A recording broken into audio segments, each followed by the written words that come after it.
Hello पे केमी अच्छा समस्त पे बहुत ही भल थे सो पे आज भिडियो संपूर्ण भाव में प्लस 3 5 सेमिस्टर पे गोटे गुरुत्वपूर्ण भिडियो जो अच्छी DSE-1 कौन तुम ओडिशार सांस्कृतिक इतिहास और ओडिया साहित्य डिसिप्लिन स्पेसिफिक इलेक्टिव 1 अच्छी तो तार जो यूनिट 1 कौन अच्छी ना तुम ओडिशार संक्षिप्त इतिहास विषय अच्छी तो पे तुम यूनिट 1 जी भी सब सर्ट क्वेश्चन गुड़ाक अच्छे आम सब गुड़िक आलोचना करिया जो क्वेश्चन गुड़िक कि परीक्षा उपयोगी जो क्वेश्चन गुड़िक परीक्षा आसूची आम सब क्वेश्चन गुड़िक आलोचना करवा DSE-1 और DSE-2 प्राय कॉलेज गुड़िक भल भाव में क्लास गुड़िक हुए ना जहाद्वारा पे बुझीपारती नहीं तो कौन रिजल्ट खराब होता है DSE-1 और DSE-2 रे तो पे कहार किसी व्यस्त हबार नहीं जो पे भी चैनल नुआ आसुँच तो चैनल को सब्सक्राइब कर दिंतु तो चलते भिडियो आरंभ करदे सर्ट क्वेश्चन है भारतवर्षर केउं दिगरे ओडिशा अवस्थित ना भारतवर्षर पूर्व दिगरे ओडिशा अवस्थित भौगोलिक दृष्टिकोण ओडिशा को केते भाग विभक्त कराइछि और कौन कौन भौगोलिक दृष्टिकोण ओडिशा को 4 भाग विभक्त कराइछि ताहला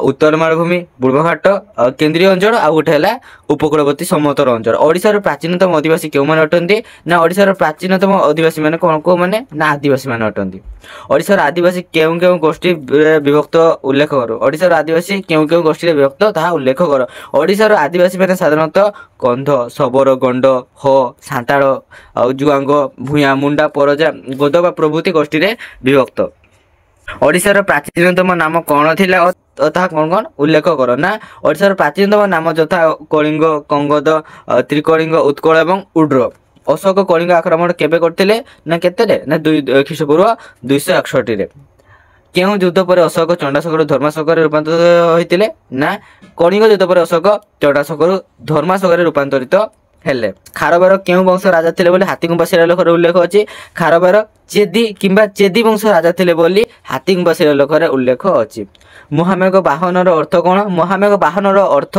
विशाल मेघ मानकर रोहणकारी अर्थात कौन वृष्टि देवता इंद्र तिबस सतर अर्थ कौन तिबस सतर अर्थ है 300 वर्ष भौम वंश राजत्व केबे आरंभ होइतिला भौम वंश राजत्व 8म शताब्दीर प्रथम भाग में आरंभ होइतिला बोली ऐतिहासिक माने मत दियंती भौम शासनकाल ओडिशा रे केउं धर्म प्रचलित थिला ना भौम शासनकाल ओडिशा रे हीनजान और महाजान दुई प्रकार बौद्ध धर्म प्रचलित हैला केउं तीन जन भौमराज प्रथमे बौद्ध धर्म ग्रहण करथिले ना भौमराजा क्षेमंकर देव देन प्रथम शिवकर देव एवं प्रथम शुभंकर देव प्रथमे बौद्ध धर्म ग्रहण करथिले बोली ऐतिहासिक माने मत व्यक्त करिथांती देन देखो कौन अच्छी भौमराजा समय शिलालेख और साहित्य केउं भाषा व्यवहृत होता है ना भौमराजा समय शिलालेख और साहित्य संस्कृत भाषा व्यवहृत होता ऐतिहासिक मानकर मतरे ओडिशा रे केबे समवंशी राजत्व आरंभ होइतिला ऐतिहासिक मानकर मतरे ओडिशा रे 9म शताब्दीर मध्यभागरु समवंशी राजत्व आरंभ होइतिला समवंशी राजवंशर राज्यर परिसीमा केउं जिला मान करथिला समवंशी राजवंशर राज्यर परिसीमा संबलपुर बलांगीर आ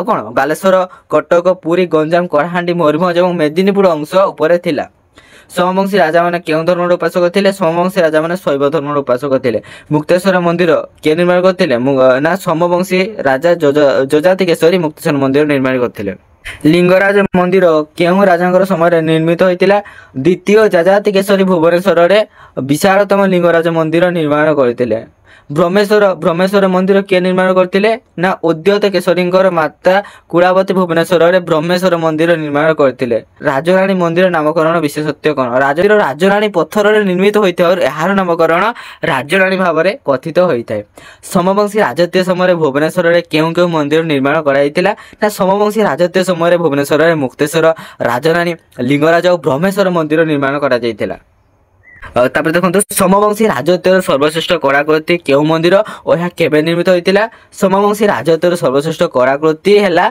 लिंगराज मंदिर एही मंदिरटी 1030 ख्रीष्टाब्द रु 1065 ख्रीष्टाब्द मध्ये निर्मित होइछि बोली ऐतिहासिक माने मत व्यक्त करिथांती गंगवंशी माने केउ केउ शाखार व्यक्त होइछंती ना ऐतिहासिक मानकर मतरे गंगवंशी माने दुईटी शाखार व्यक्त होइछंती जथा मैसूरर गंगवंश जथा त्रिकलिंग रे राजत्व करथुवा गंगवंश गंगवंशी राजा माने केते वर्ष शासन करथिले ना ऐतिहासिक मानकर मतरे गंगवंशी राजा माने 500 वर्ष धरि निरवच्छिन्न भाव में शासन करथिले चोड़गंग देव निजकू केउं उपाधि पुस्तक करथिले ना चोड़गंग देव निजकू राजाधिराज श्री गंगा चूड़ामणि परम भट्टारक त्रिकोणिकाधिपति राजा परमेश्वर निजक भूषित करते। जगन्नाथ मंदिर को किए निर्माण करते ना चोड़गंगा देव जगन्नाथ मंदिर निर्माण करते। माधवरा पांजी अनुसार जगन्नाथ मंदिर किए निर्माण करते ना माधवरा पांजी अनुसार तृतीय अनंग भीमदेव पुरी रे जगन्नाथ मंदिर निर्माण करते। भुवनेश्वर अनंत वासुदेव मंदिर किए निर्माण करते ना प्रथम नरसिंह देवंकर पत्नी रानी चंद्रिका विष्णु उपासक थे। से भुवनेश्वर बिंदु सरोवर पुष्परिणी कूल विष्णु उपासना निर्मित अनंत वासुदेव मंदिर निर्माण करते। सूर्यवंशी सम्राट कपिलेन्द्र देव केबे सिंहासन आहरण करते ना सूर्यवंशी सम्राट कपिलेन्द्र देव 1435 ख्रीष्टाब्द सिंहासन आहरण करते 1468 ख्रीष्टाब्द पर्यंत शासन करते। कपिलेन्द्र देव राज्याभिषेक उत्सव केबे केउंठी होइतिला? कपिलेन्द्र देवंकर राज्याभिषेक उत्सव 1435 ख्रीष्टाब्द भुवनेश्वर ठारे अनुष्ठित होइतिला। कपिलेन्द्र देव केउं उपाधि भूषित होइतिले ना कपिलेन्द्र देव गजपति गौड़ेश्वर नवघटी कर्णाटक कलबर्गेश्वर उपाधि भूषित होइतिले। गौड़ेश्वर अर्थ कौन? गौड़ेश्वर अर्थ बंगर अधीश्वर अटे। कपिलेन्द्र देव केते जन पुत्र थिले? कपिलेन्द्र देवंकर केते 18 जन पुत्र थिले। पुरुषोत्तम देव कहा गर्भ जन्म लाभ होइतिले? पुरुषोत्तम देव पार्वती नामधेया फुल्ल विवाही ब्राह्मणी पहिली गर्भ जन्म लाभ होइतिले। पुरुषोत्तम देव केते वर्ष शासन करथिले? केते ख्रीष्टाब्द से प्राण त्याग करथिले? पुरुषोत्तम देव 30 वर्ष शासन करथिले 1497 ख्रीष्टाब्द से प्राण त्याग करथिले। कपिलेन्द्र देव रचना करथिबा नाटकर नाम लेख।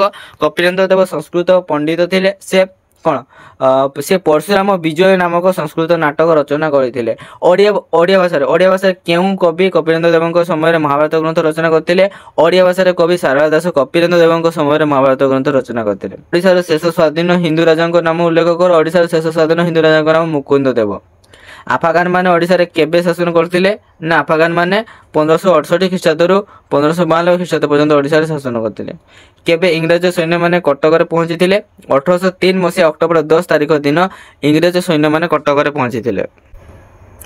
केउं मसिया रे पाइक विद्रोह संगठित होइतिला ना 1817 मसिया रे पाइक विद्रोह संगठित होइतिला। बक्सीर अर्थ कोन? बक्सीर अर्थ होउची सेनापति। बक्सी जगबंधु विद्याधर महापात्रଙ୍କ केबे ओ केउंठार मृत्यु घटितिला ना 1829 मसिया जनवरी 24 तारिख रे कटक ठारे बक्सी जगबंधु विद्याधर महापात्र शेष निश्वास त्याग करथिले। इंग्रज सरकार धनंजय भंजଙ୍କୁ काहेकि गादीच्युत करथिले ना धनंजय भंज इंग्रज सरकारଙ୍କର द्वारा निर्धारित वार्षिक कर देई न पारिबारो इंग्रज सरकार ताको गादीच्युत कराई करथिले।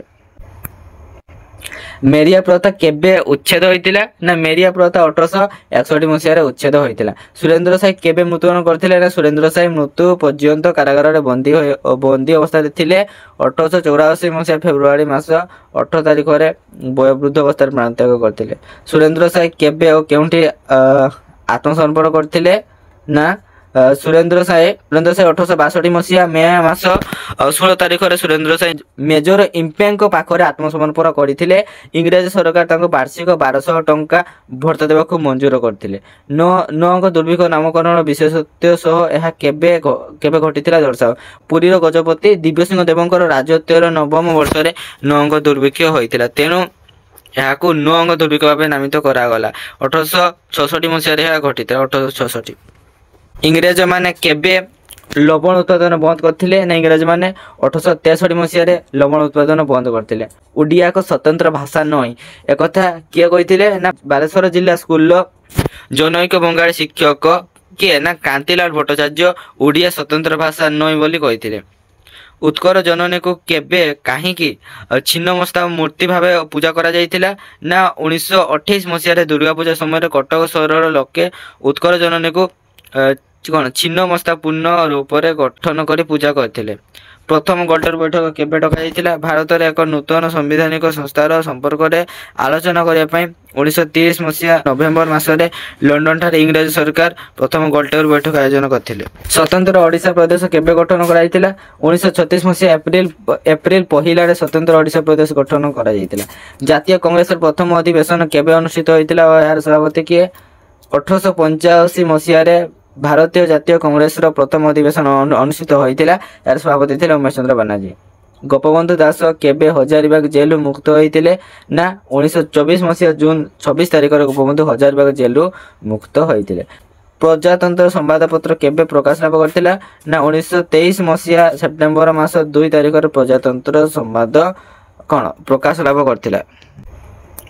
लवण सत्याग्रह केबे और केउठु आरंभ होइतिला ना 1930 मसीहा मार्च मासरे उत्कर प्रादेशिक कांग्रेस समिति कांग्रेस कमिटी बालेश्वर जिल्लार समुद्र उपकूल रे इंचुडी ग्राम रे लवण सत्याग्रह आरंभ होइतिला। ओडिशार आउ केउ स्थान रे लवण सत्याग्रह आरंभ होइतिला। ओडिशार बालेश्वर जिल्लार मार्था, कटक जिल्लार कुजंग, पुरी जिल्लार कुहुडी और कौन सिंहेश्वरी एवं लोटरा एवं गंजाम जिला हुमारे लवण सत्याग्रह आंदोलन आरंभ होइतिला। फॉरवर्ड ब्लॉक शाखा किए गठन करथिले ना फॉरवर्ड ब्लॉक शाखा सुभाष चंद्र बोस गठन करथिले। उत्कर गौरव मधुसूदन दास केबे और केउठी जन्मग्रहण करथिले। उत्कर गौरव मधुसूदन दास 1848 मसीहा एप्रिल 28 तारिख रे कटक जिल्लार सत्यभामा पोठारे जन्मग्रहण करथिले। किए और केबे उत्कल सम्मेलन गठन करथिले ना उत्कल गौरव मधुसूदन दास 1903 मसीहा उत्कल सम्मेलन गठन करथिले। मधुसूदन दास केबे इहलीला सम्मेलन करथिले। मधुसूदन दास 1934 मसीहा फेब्रुआरी 4 तारिख रे इहलीला सम्मेलन करथिले। तो पिला माने आज वीडियो टी रखुची। धन्यवाद। जय जगन्नाथ।